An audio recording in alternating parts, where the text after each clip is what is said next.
Hello students, welcome back to my channel. आज हम करेंगे फर्स्ट स्लाइड की एक नई पोएम जिसका नाम है fire and ice. It is again by Robert Frost, जिनकी लास्ट पोएम हमने पढ़ी थी, कौन सी, डस्ट ऑफ स्नो। ये दोनों पोएम काफ़ी शॉर्ट है और काफ़ी इजी हैं। सो हम स्टार्ट करते हैं। स्टार्ट करने से पहले मैं इसकी एक आपको समरी देना चाहती हूँ, या कह सकते हो कि इस चैप्टर का ब्रीफ समझाना चाहती हूँ। इसमें फायर एंड आइस दोनों को हमारे ह्यूमन इमोशंस और ह्यूमन एक्टिविटीज़ से सिंबलाइज किया गया है। मतलब यहाँ फायर जो आग है उसको नहीं बताया गया है, ठीक है। आइस यानी कि बर्फ़ को नहीं बताया गया है। यहाँ पे फायर स्टैंड्स फॉर पैशन, ठीक है, एक्सट्रीम पैशन, वो दिखाता है आपका फायर, ठीक है। पैशन यानी किसी चीज़ को चाहने की इच्छा होना, उसकी तलब होना, ठीक है, उसे हम कहते हैं passion. Now ice, ice here stands for hatred. Hatred मतलब क्या होता है, किसी के प्रति बुराई, किसी के प्रति बुरा सोचना, ठीक है। किसी के प्रति आपको हेट पता है ना, तो वैसे ही किसी के प्रति आपको हेटफुल नेचर रखना, उसे हम कहते हैं, यहाँ पे उसको आइस से सिंबलाइज किया गया है, ठीक है। सो पढ़ते हैं अब लाइन बाय लाइन, समरी में आपको समझाती हूँ उसकी। Some say the world will end in fire, some say in ice. From what I have tasted of desire, I hold with those who favor fire. So यहाँ पे Robert Frost कह रहे हैं कि कुछ कहते हैं, कुछ लोग कहते हैं कि जो हमारा वर्ल्ड है वो फायर की वजह से मर जाएगा, ख़त्म हो जाएगा, ठीक है। फायर यहाँ पे मैंने बताया आपको किसके लिए है, पैशन के लिए, डिज़ायर के लिए। और कुछ कहते हैं आइस की वजह से, आइस की वजह से हमारी दुनिया ख़त्म हो जाएगी। Ice here stands for hatred. लेकिन जो मैंने समझा है, मैंने जितनी डिज़ायर लोगों में देखी है, जितना किसी पोजीशन को अपहोल्ड करने की जो चाह होती है वो मैंने देखी है, मैं उन लोगों के साथ खड़ा हूँ जो लोग किसका फेवर कर रहे हैं, फायर का फेवर कर रहे हैं, ठीक है।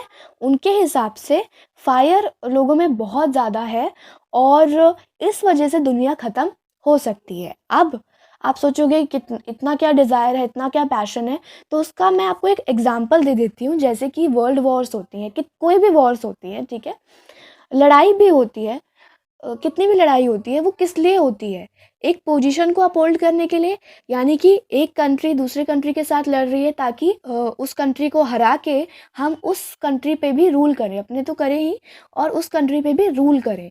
यानी कि हमारे पास डबल पावर हो जाए, हमें ये पावर भी मिल जाए।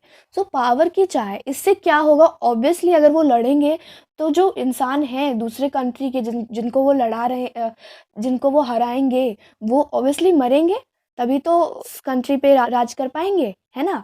तो इससे एंड हो सकता है। ऐसी हर किसी में डिज़ायर है, हर कोई चाहता है, आजकल हर चीज़ में पैशन है कि ये पोजीशन है, वो पोजीशन, इतना कंपटीशन है, तो ऑब्वियसली कोई भी किसी को मार सकता है, ठीक है। Now second stanza, but if it had to perish twice, I think I know enough of hate to say that for destruction ice is also great and would suffice. लेकिन अगर इस वर्ल्ड को दो बार मरना पड़े, दो बार ख़त्म होना पड़े, ठीक है, ऐसा हो कि एक बार फायर से और अगर दूसरी बार ख़त्म होना पड़े, तो मैं क्या कहूँगा कि यहाँ पे लोगों में इनफ हेट भी है, ठीक है, सफिशेंट हेट है। सफिशेंट का मतलब है पर्याप्त है, मतलब जितनी ज़रूरत है उतना है, उतनी हेट है, उससे भी ज़्यादा है, इनफ ऑफ हेट है इस दुनिया को ख़त्म करने में। अब ऑब्वियसली हेट का तो बहुत ही सिंपल एग्जांपल मैं दे सकती हूँ। अगेन आप वॉर्स का एग्जांपल ले लो कि भाई किसी को किसी से दुश्मनी है तो उसको मारेगा ही ना। उस अगर किसी को किसी के प्रति ईर्ष्या है, जलन है, दुश्मनी है, तो ऑब्वियसली एक दूसरे को सब लोग मारेंगे, ठीक है। ऐसे ऐसे पूरे सब लोग मरते रहेंगे, क्योंकि हेट आप देखो सबके अंदर किसी ना किसी के प्रति हेट है, और not just for one person, बहुत सारे लोगों के प्रति हेट होती ही है। हाँ, ये नहीं होता इतना कि इजीली हम मार दें, इसको जान से मार दें, बट स्टिल जब वो धीरे धीरे धीरे धीरे तो वो हेट बढ़ जाएगी, जिस तरह से बढ़ रही है हमारे सोसाइटी में, वैसे वैसे अगर बढ़ती जाएगी तो ऑब्वियसली एक टाइम ऐसा आएगा कि एक दूसरे को मारने लगेंगे और हमारा जो वर्ल्ड है वो एंड हो जाएगा, वो ख़त्म हो जाएगा, ठीक है। तो यही कह रहे हैं वो कि फायर और आइस दोनों ही अपनी अपनी जगह सक्षम हैं इस वर्ल्ड को ख़त्म करने के लिए, ठीक है। अब इसमें जो डिफ़िकल्ट वर्ड्स थे वो है पेरिश, जिसमें पेरिश ट्वाइस लिखा है ना। पेरिश का मतलब है ख़त्म होना, डाई होना, मरना, ठीक है। अगर दोबारा मरना हो, 2 बार मरना हो तो जैसे वो कह रहे हैं कि 2 बार मरना हो तो यहाँ पे हेट, इनफ ऑफ हेट है, ठीक है। और एक डिफ़िकल्ट वर्ड है वो है सफाइस। सफाइस मतलब सफिशेंट, ठीक है। यहाँ पे सफाइस यूज़ किया गया है। सफाइस का मतलब है सफिशेंट। सफिशेंट का मीनिंग मैंने आपको बता दिया है। अब एक अलग वे से भी आप इस चैप्टर को देख सकते हो या इस पोएम को देख सकते हो। फायर एंड आइस जो हमारा लिटरल मीनिंग्स हैं, लाइक फायर का मतलब आग और आइस का मीनिंग बर्फ़, उससे भी हमारी लाइफ अफेक्ट हो सकती है और ख़त्म भी हो सकती है। ये दुनिया ख़त्म हो सकती है। कैसे?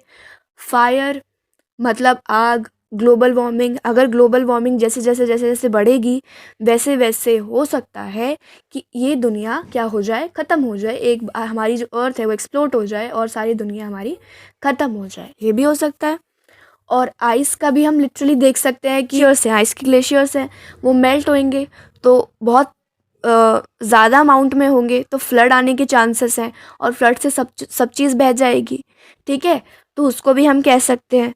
सो अगर लिटरल मीनिंग भी पूछ ले क्वेश्चन में कि फायर एंड आइस, अगर हम रियल वर्ड्स में देखें कि रियल फायर एंड आइस से क्या वर्ल्ड हमारी ख़त्म हो सकती है, सो आप वो लिख सकते हो, ठीक है। और जो इसके पोएम में जो मीनिंग थे, सिंबलाइज मीनिंग थे, वो तो मैंने आपको बता ही दिए हैं। सो होपफुली आपको ये पोएम पसंद आई होगी। And if you like it, don't forget to give it a thumbs up and also share and subscribe to our channel.